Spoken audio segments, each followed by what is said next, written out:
College street আমাদের কাছে একটা হেরিটেজ। আমরা যারা পুরনো বই কিনি যাতে আরো বেশি করে পাই। বন্যা যেটা হয়ে গেল আমরা কিছুই পাইনি। অনলাইনের প্রভাবটা এতটাই বেড়ে গেছে, মার্কেটটা একদমই বসে গেছে। সব ঠিক হয়ে যায়, প্রশাসন দেখছে। পড়াশোনার দিক দিয়ে রাজ্য তো অনেক পিছিয়ে আছে। সরকার করলে তো অনেক কিছু পারে, কিন্তু সেটা সরকার করবে না। কয়েক মাস আগের কথা, জলের অতলে চলে গিয়েছিল বাঙালির সাধের বইপাড়া। বৃষ্টিতে ভিজে নষ্ট হয়ে গিয়েছিল বহু দুষ্প্রাপ্য বই। ভোট এসেছে, রাজ্যে এখন অন্যরকম ছন্দ। এই আবহে বইপাড়ার দোকানিরা তারা কি সেই জলের অতল থেকে উঠে আসতে পেরেছেন? আর বইপাড়া মানে তো শুধুই বিক্রেতারা নন, ক্রেতারাও বটে। তারাও এই এলাকার একটা বড় অংশ। আজ থেকে 1 থেকে 1.5 মাসের মধ্যে রাজ্যে আরও একটা সরকার তৈরি হবে, নতুন প্রশাসন তৈরি হবে। তাদের কাছে এই কলেজ স্ট্রিটের কি চাওয়া থাকছে? চাওয়া পাওয়ার আরও একটি পর্বে আমরা খুঁজছি সেই উত্তরটাই।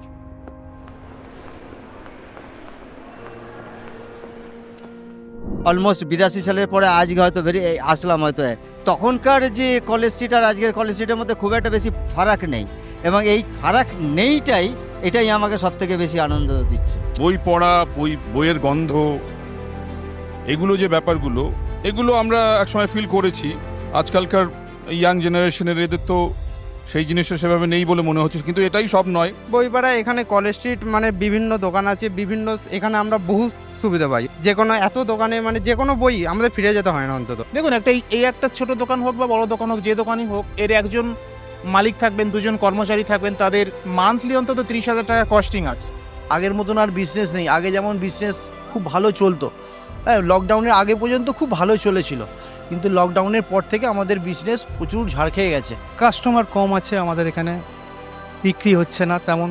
আমাদের এখানে বই মার্কেটে যে কাজ করছি এরকমভাবে চলছে, এর থেকে যদি আর একটু ভালো হয়, ভালোভাবে যদি আমাদের চলে, এটাই আমরা চাই। বর্ষাকালে আমাদের এত ক্ষতি হয়, মানে সেটা কল্পনার অতীত। এবছর যেমন যে বৃষ্টিটা হয়েছিল দুর্গাপূজার মানে কটা দিন আগে, মানে মারাত্মক ক্ষতি হয়েছিল। যে মানে প্রচুর বই, নিচের বই একটা দোকানে খুব কম করে হলেও, মিনিমাম খুব কম হলেও 1 থেকে 1.5 লক্ষ টাকার উপরে বই নষ্ট হয়েছে। বই নষ্ট হয়েছে অনেক, কিন্তু একটা পয়সা আমরা সরকার থেকে পাইনি। যখন প্রচণ্ড পরিমাণে জলে এই বিক্রেতাদের প্রচুর পরিমাণে বই নষ্ট হয়ে ওদের ক্ষতি হয়েছিল, সেই জায়গাটা আমার মনে হয় একটু সংগঠিতভাবে দেখা উচিত যে কোনো সরকারের। বিক্রেতা হিসেবে আমরা কোনো রকম আনকমফোর্ট ফিল করি না কখনোই। আমরা যত আসি এবং ওদের সঙ্গে আমাদের খুব ভালো র্যাপও বিক্রেতাদের সঙ্গে, কিন্তু বিক্রেতাদের দিক থেকে আমার মনে হয় এই সিকিউরিটিটা দরকার একটু। বৃষ্টি হলে কলেজ স্ট্রিটে জল ওঠে, আমরা জানি না আদৌ এর সলিউশন আছে কি, যে কারণে আমরা ভাবিও না যে এর কোনোদিন সলভ হবে। আমরা জানি বৃষ্টি হলে কলেজ স্ট্রিটে জল উঠবে, এই ভেবেই আমাদের চালাতে হয় দোকান। বই ভিজে গেলে আর কি ব্যবস্থা করব? বই ফেলা গেছে আমাদের। পাশ ফেলটা তুলে দিয়ে ভীষণ ক্ষতি হয়েছে। পাশ ফেল আনতে হবে ক্লাস 1 থেকে।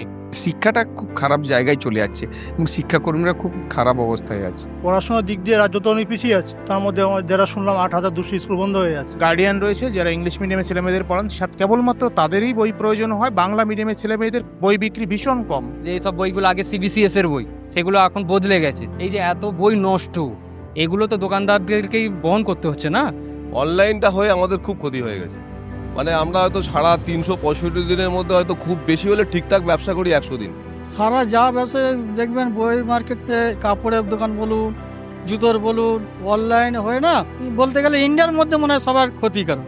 ডেলি যা বিক্রি করতাম সেটা রানিং বিজনেসটা ছিল, কিন্তু লকডাউনের পরে হয়ে গেছে কি আপনার অনলাইন বিজনেসটা খুব অ্যাভেলেবেল হয়ে গেছে।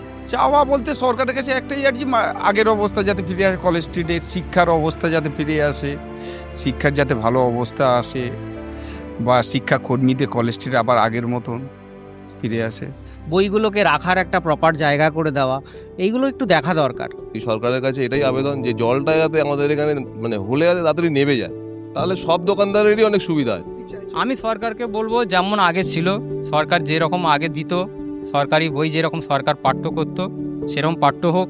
একমাত্র চাও যে বই যেন বিক্রি হয়, ছেলেমেয়েরা যেন বই পায়। জল নিকাশে এই যে এটা সুবিধাটা, এটা হলে যাতে আমাদের মানে সুবিধা হয়, এই ব্যবসায়ীদের যাতে সুবিধা হয়।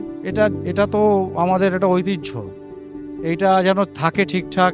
এটাকে আরও ভালোভাবে গড়ে তোলার জন্য যে সরকার, এই সরকার থাকলেও এই আবেদন করব, নতুন কোনো কেউ এলেও একই আবেদন। এর প্রত্যেক 2 বছর 3 বছর ছাড়া এরকমভাবে সিলেবাস চেঞ্জ হয়, এটা প্রচুর এফেক্ট পড়ে আমার। যেটা বইটার দাম 1,500 2,000, সেগুলো তো আমরা এত টাকা দিয়ে কিনতে পারি না, কারণ সবার ফাইন্যান্সিয়াল সিচুয়েশন সেরকম নয়। সেই বইগুলো যেন পুরনো বই অ্যাভেলেবেল থাকে, কম দামে মানুষকে দেওয়া হয়। যেহেতু এত কনজেস্টেড থাকে, ট্রাফিকটাকে আরেকটু ভালো করে মেনটেন করা যায়।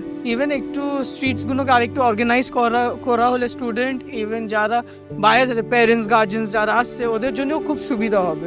হ্যাঁ, আমরা চাই যে কাস্টমার আসুক, আমাদের এখানে বিক্রি হোক, আমরা বইয়ে যাতে একটু লাভ করতে পারি, বিক্রি বাটরা হয় আমাদের, তাহলে দুটো পয়সা আমরা বেশি পেতে পারি। একটা বছরের শুরু, পড়াশোনার শুরু, বই সব ছোট ছোট বাচ্চাদের একটা আনন্দ সবই জুড়ে রয়েছে এর সাথে। ছোটবেলাতে যেমন এসেছিলাম বাবার হাত ধরে, সেরকমই আছে। বদলায়নি বইপাড়া, বলছেন ক্রেতারা, আর দোকানিরা বলছেন এসেছে অনিশ্চয়তা। অনলাইন মার্কেট, প্রতি বছর বৃষ্টি কার্যত পেটে লাথি মারছে তাদের। এই ছিল বাঙালির স্বাদের বইপাড়া। সরকারের কাছে এই বইপাড়ার দোকানিদের এবং ক্রেতাদের চাওয়া এবং পাওয়া। আর এরকমই একাধিক খবর দেখতে নজর থাকুক এবিপি লাইভে। এবিপি আনন্দ, এগিয়ে থাকে, এগিয়ে রাখে।